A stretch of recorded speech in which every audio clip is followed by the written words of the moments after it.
எல்லாருக்கும் வணக்கம். இன்னைக்கு நம்ம பிரேக்கிங் பேட் சீசன் 2 எபிசோட் 13, அதாவது இந்த சீசனோட கடைசி எபிசோட் தாங்க பார்க்க போகிறோம். ப்ரீவியஸ் பிரேக்கிங் பேட் எபிசோட்ஸ்லாம் பார்க்காதவங்க கீழே டிஸ்கிரிப்ஷனில் லிங்க் வைக்கிறேன், பார்த்துட்டு வந்து இந்த வீடியோ பாருங்க. அப்போ உங்களுக்கு கதை வந்து கிளியராக புரியும். சரிப்பா, நம்ம டைம் நம்ம ஸ்டேட் வீடியோக்குள்ள போகலாம். எபிசோட் 13 ஆல்பிக்யூர்க்யூனா நம்ம ஆல்ரெடி ஊர் பேர். ஸோ அப்படியே கட் பண்ணிங்கன்னா நமக்கு நம்ம ஜெஸி தாங்க காமிக்கிறாங்க. ஜெஸி வந்து அதாவது ஜேன் வந்து இறந்து போயிடால, அது வந்து அவன் வந்து இதெல்லாம் பண்ணி பார்க்குறான். ஸோ நிறைய ட்ரை பண்ணுறான், அதை எப்படியா இதில் காப்பாற்றணுமேட்டு.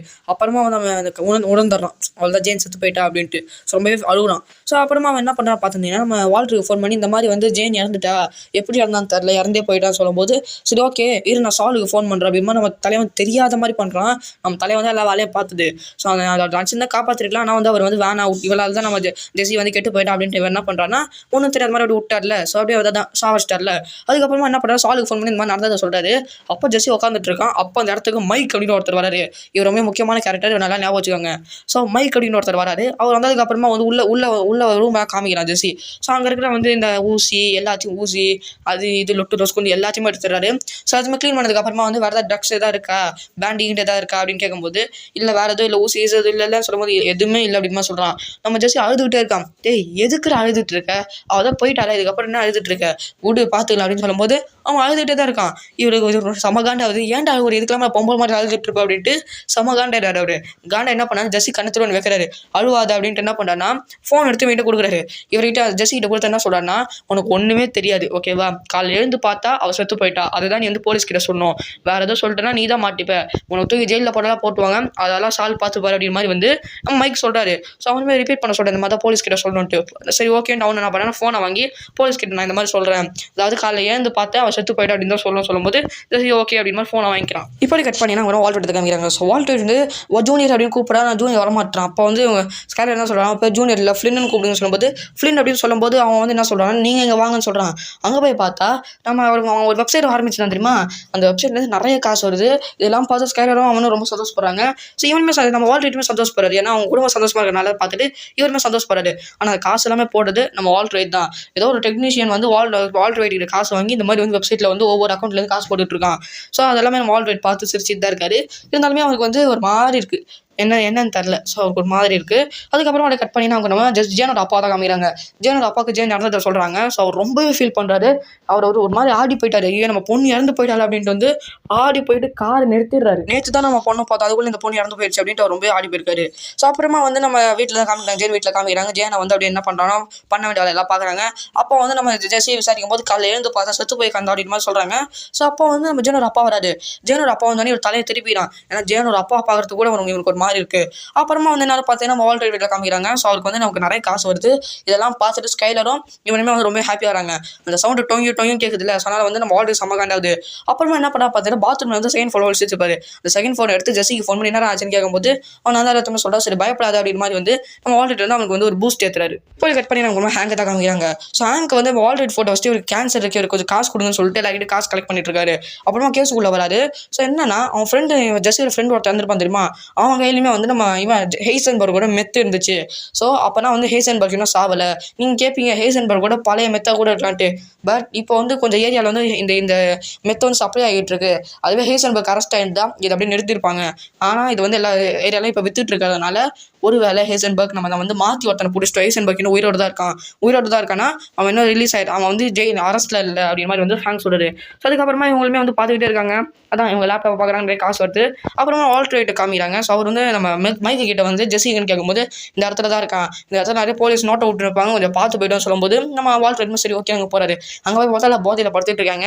அங்கே தான் நம்ம ஜெஸியும் இருக்கான். ஜெஸியை பார்த்துட்டு ஏன்டா என்ன ஆச்சுன்னு கேட்கும்போது அவள் இறந்து போயிட்டா, நான் உனக்கும் துரோகம் பண்ணிட்டு அவளே சாவடிச்சிட்டேன், என் கூட நீ சேராத, நீ சேர்ந்தனா நீயே செத்து போயிடுவேன், நீயாவது உயிரோடு சொல்லும்போது அதெல்லாம் ஒன்றும் இல்லைடா, நீ ரொம்ப நல்ல லக்கிடா அப்படின்ட்டு என்ன பண்ணுறேன் அவனுக்கு அப்படியே மறுபடியும் பூஸ்ட் எடுத்துறாரு. ஸோ அப்போ தான் வந்து இவனுக்கு வேலை நடக்கும், ஆல்ரெடி வேலை நடக்கும் அப்படிங்கிறதுனால அவனை எப்படியா நம்ம க்யூர் பண்ணணும் அப்படின்ட்டு அவருமே வந்து ஜெஸியை வந்து கன்வின்ஸ் பண்ணுறதெல்லாம் ஒன்றும் இல்லைடா அப்படின்ட்டு வந்து கன்வின்ஸ் பண்ணுறாரு. இப்படி கட் பண்ணி நம்ம ஸ்கைலர் தான் காமிக்கிறாங்க. ஸ்கைலர் ஒருத்தங்கிட்ட ஃபோனில் பேசிட்டு இருக்காங்க. அப்புறமா அவன் ஃப்ளின் கிட்ட சொல்கிறாங்க. ஃப்ளின் வந்து என்னமான்னு கேட்கும்போது, நீ இந்த மாதிரி வெப்சைட்டில் ஆரம்பிச்சு அப்பாக்கா காசு வாங்கின தெரியுமா, இது எல்லாத்தையுமே வந்து நாளைக்கு ஒருத்தர் இன்டர்வியூ எடுக்க போகிறாங்களா, இதெல்லாம் நிறைய காசு வரும்னு சொல்லும்போது இதெல்லாம் வேணாமா அப்படின்ற மாதிரி நம்ம வால்டர் சொல்றாரு. இல்லைங்க நமக்கு தாங்க நிறைய காசு வரும் அப்படின்னு ஸ்கைலர் சொல்றாங்க. அந்த டொயின் சவுண்ட் கேட்டு இருக்க காசு வரதெல்லாம் இதனால வந்து அவர் காண்டாயிட்டு பாப்பா தூங்குதுல ஆஃப் பண்ணிவே அப்படிங்கிற மாதிரி நம்ம வால்டர் காண்டா சொல்றாரு. அப்புறம் கட் பண்ணி ஹேங்க தான் காமிக்கிறாங்க. ஸோ ஹேங்க பார்க்கறதுக்காக நம்ம கஸ் அப்படின்னு ஒருத்தர்லாம் வந்திருக்காரு. ஸோ கஸ் வந்து ஒரு பெரிய பணக்காரரு அந்த ஏரியாவிலேயே. அதனால வந்து நான் இந்த பணக்காரங்களுமே வந்து போலீஸ்க்கு நல்ல ஒரு நட்பு வச்சுப்பாங்க. ஆனால் இவர் தான் ட்ரக்லாம் வைக்கிறாருன்னு ஹேங்க்கு தெரியாது. ஸோ அப்போ தான் வந்து கஸ் வந்து ஒருத்தர் ஹேங்க் கிட்ட கேட்குறாரு, இது யார் ஃபோட்டோ அப்படின்ட்டு கேட்குறாரு. ஸோ ஹேங்க் வந்து அதுக்கு என்ன சொல்றாருன்னா, இது என்னோட சகல ஃபோட்டோ தான். ஸோ அவருக்கு வந்து இப்போ கேன்சர் இருக்குது அப்படின்னு தெரிய வருது. ஸோ கஸுக்கு தெரிஞ்சிச்சு இந்த ஐசன்பர்க்கு வந்து இது கேன்சர் இருக்கிறது தெரிஞ்சிச்சு. ஸோ அப்போ தான் எல்லாமே கண்டுபிடிச்சிட்டாருல. ஸோ அதுக்குன்னு வந்து கொஞ்சம் காசு இருந்தால் கொடுங்க அப்படின்னு நம்ம ஹேங்க் கேட்குறாரு. அதுக்கு கஸ் வந்து பணம் கட்டை எடுத்து போடுறாரு. ரொம்ப ரொம்ப தேங்க்ஸ் அப்படிங்கிற மாதிரி ஹேங்க் சொல்றாரு. இப்போ கட் பண்ணிங்கன்னா நம்ம வால்டர் எடுத்து காமிக்கிறாங்க. ஸோ வந்து ஜெஸ்ஸியை போய் பார்க்குறாரு. ஜெஸ்ஸிக்கிட்ட வந்து இந்த எல்லாம் உட்றா பார்த்துக்கலாம்டா அப்படின்னு சொல்லும்போது, நீ என் கூட சேராது, நீ சேர்ந்தா நீ செத்து போயிடுவா அப்படிங்கிற மாதிரி நம்ம ஜெஸ்ஸி சொல்றாரு. இருந்தாலுமே வால்டர் இல்லடா எல்லாம் விட்றா அப்படின்ற மாதிரி வந்து என்ன பண்ணுறேன்னா அவனை கன்வின்ஸ் பண்ண பார்க்குறாரு. சரி போயிட்டா அவள் தான் விடு, இதுக்கு அதை பற்றி யோசிக்காரு சொல்றாரு. அப்புறம் அவர் வீட்டுக்கு போறாரு. அங்கே போய் பார்த்தா இன்டர்வியூ இருக்கிறதுக்கு ஆள் வந்திருக்காங்க. ஸோ மாதிரி என்ன பண்ணுறான்னு போய் நல்லா ட்ரெஸ்லாம் மாற்றிடுவாங்க அப்படின்னு சொல்கிறாங்க. இவருக்கு வேண்டா வரப்பா தான் இன்டர்வியூ போய் உட்காராரு. அவங்க வேறு வந்து எசக்கு பொசக்க கேள்வி கேட்டுக்கிறாங்க. இவருக்கு கொஞ்சம் காண்டாவது வேண்டா வரப்பா நம்ம பசங்களுக்காக அதாவது பையனுக்கு ஒய்ஃப்காக தான் உட்காந்துட்டு இருக்காரு. அதுக்கப்புறமா அவனுக்கு ஆப்ரேஷன் ஸ்டார்ட் ஆக ஆரம்பிக்குது. ஸோ ட்ரெஸ் எல்லாம் போட்டு ஹாஸ்பிட்டல் படுக்க வச்சிட்டாங்க. அப்புறமா அவங்க பையன் கூட ஜாலியாக பேசிட்டு இருக்காரு. அப்போ அவங்க பையன் வந்து என்ன கேட்குறான்னா, ஃபோனு ஏதாவது தாங்க போடுன்னு கேட்கும்போது இவர் வந்து மயக்க ஊசிலாம் போட்டு படுக்க வச்சிட்டாங்க. மயக்கத்தில் வந்து எந்த ஃபோனுப்பா அப்படின்னு சொல்லிடுறாரு. இதை கேட்டோன்னு ஸ்கேல் இருக்கிற மாதிரி ஆயிடுது. எந்த ஃபோனா? அப்போ இவர்கிட்ட ரெண்டாவது ஒரு ஃபோன் இருக்கோ? இவர் நம்ம கிட்ட சொன்னார் அலார சவுண்டு தான் இன்னொரு ஃபோனோட சவுண்டு அப்படின்னு சொன்னார்ல. அந்த ஃபோனோட சவுண்ட் இன்னொரு சவுண்டு நம்ம கேட்கும்போது அலார சவுண்டுன்னு சொன்னார்ல. அப்போ ஒரு வேலை இவர் ரெண்டாவது ஃபோன் வச்சிருக்காரோ? வரட்டும், இவருக்கு ஆப்ரேஷன் முடிட்டு அப்புறம் பார்த்துக்கலான்ட்டு என்ன பண்ணுறாங்கன்னா இவருக்கு ஆப்ரேஷன் முடிஞ்சுது. ஸோ அதுக்கப்புறமா அவங்க என்ன சொல்கிறாங்கன்னா, உங்களுக்கு கேன்சரே இப்போ கிடையாது, இப்போ நீங்கள் வந்து இன்னும் நீங்கள் எத்தனை வருஷம் வாழலாம் அப்படின்னு சொல்லும்போது இவருக்கு மேலே தாடிலாம் விட்டாரு. ஸோ தாடி எல்லாமே நம்ம தலைவன் வாழ்ந்துருச்சு. அதுக்கப்புறமா என்ன பண்ணுறாரு, அவள் தான் நீங்கள் ரிலீஸ் ஆகிட்டீங்க, அவள் தான் உங்களுக்கு வந்து இப்போ எந்த பிரச்சனையும் இல்லை, கேன்சர் இல்லை, டியூமர் இல்லை, எதுவுமே இல்லை அப்படின்னு சொல்கிறாங்க. நம்ம தலைவன் ரொம்பவே ஹாப்பியாக இருக்காரு.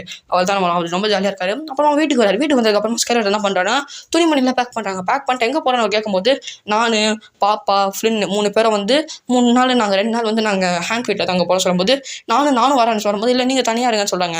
நான் இங்கே தனியாக வந்து என்னம்மா பண்ண போகிறேன், நானும் வரமா அப்படின்னு சொல்கிறாரு.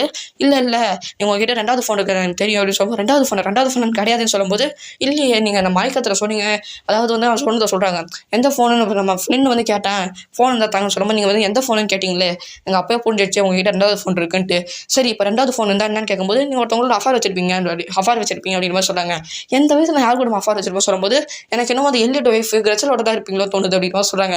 ஸோ இல்லை எனக்கு அதெல்லாம் இல்லை அப்படின்னு மாதிரி ஆல்ரெடி சொல்கிறாரு. சரி ஓகே, இதுக்கு பதில் சொல்லுங்க. நான் வந்து இந்த கிரச்சலுக்கு ஃபோன் பண்ணதுக்கப்புறமா வந்து தேங்க்ஸ், நீங்கள் இவ்வளோ காசு கொடுத்த தேங்க்ஸ்ன்னு சொன்னேன். அவன் சொன்னேன்னா ஒரு பைசா கூட நான் உங்களுக்கு தரவே இல்லை அப்படின்னு சொல்கிறாங்க. ஸோ அப்போ தான் வந்து நீங்கள் தான் இதுக்கு எல்லாத்தையுமே பண்ணியிருக்கீங்க, உங்களுக்கு ஏது காசுன்னு சொல்லும்போது, அதை நான் எப்படிமா சொல்கிறது அப்படின்னு சொல்லும்போது அவங்களுக்கு காண்டாயிட்டு கிளம்பும்போது சரி ஓகே வா நான் சொல்கிறேன்னு சொல்லும்போது, இல்லை இங்கே நான் வரத்துக்குள்ள, அதாவது நான் இந்த 2 நாளில் நீங்கள் வந்து இந்த வீட்டை விட்டு கிளம்பலன்னா அவ்வளோதான், முடிச்சு விட்டாங்க, அதான் இதுக்கப்புறம் நம்ம உனக்கும் வந்து பேச்சுவார்த்தை இல்லை, என் மூஞ்சில் முழிக்காதீங்க அப்படின்னு சொல்லிட்டு வந்து போயிடுறாங்க. வால்டர் ரொம்ப ஃபீல் பண்ணி அப்படியே உட்காந்துட்டு இருக்காரு.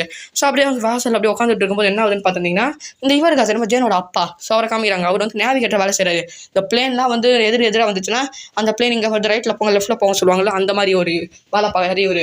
ஸோ அப்பா வந்து ஒரு பிளேனோட பேர் வந்து ஜேன் அப்படின்னு இருக்காரு. பார்த்துட்டு ரொம்பவே ஒரு மாதிரி ஆகிடுறாரு. ஏன்னா ஒரு பொண்ணு பேரும் ஜேன், ஒரு பொண்ணு இருந்தாலும் அப்படி யோசிச்சு பார்த்துட்டு இருக்காரு.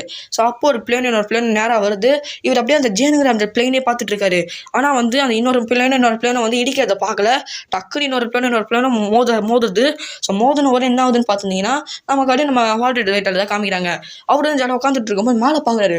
பார்த்தா 2 ஃப்ளைட்டு இடிச்சிக்குதுங்க. என்னடா ஃப்ளைட் ஓட்டுறீங்க அப்படின்ட்டு அவர் பார்க்குறாரு. அந்த 2 ஃப்ளைட்டுமே என்ன ஆகுதுன்னா உடஞ்சி அப்படியே வந்து எல்லாரோட பாடி பார்த்துமே அப்படியே வந்து ஸ்விம்மிங் பூலில் ஊழுது. ஒரு டெடிபேர் பொம்மை அதான் எல்லாமே ஒரு மாதிரி ஆயிடுது. அங்கே இருக்கிற அந்த ஃப்ளைட்டில் வேலை செஞ்சாங்க பாருங்களேன். ஃப்ளைட்டில் வந்து பயணித்த மக்கள் எல்லாமே வந்து வால்டர் வீட்டில் அந்த போய் ஊந்துட்டாங்க. அவ்வளோதான், எல்லாமே நிறைய பேர் இறந்து போயிட்டாங்க. ஃப்ளைட் வந்து கிராஷ் ஆகி வந்து நம்ம வால்டரோட வீட்டில் வந்து எல்லாமே விழுந்துருச்சு. பிளாக் அண்ட் ஒயிட்டில் நமக்கு ஒரு மாதிரி இருக்குது. ஸோ ரத்தம் எல்லாமே அப்படி தெரிச்சு கிடக்கு. இதோட இந்த சீசன் 2 முடிவுக்கு வருதுங்க. ஸோ இதுக்கப்புறம் வந்து பார்த்தா 3 சீசன் இருக்குது. சீசன் 3 வந்து நம்ம கூடிய விரைவில் பார்ப்போம். அடுத்த வீடியோவில் உங்களை நான் சந்திக்கிறேன். Bye bye, you tata.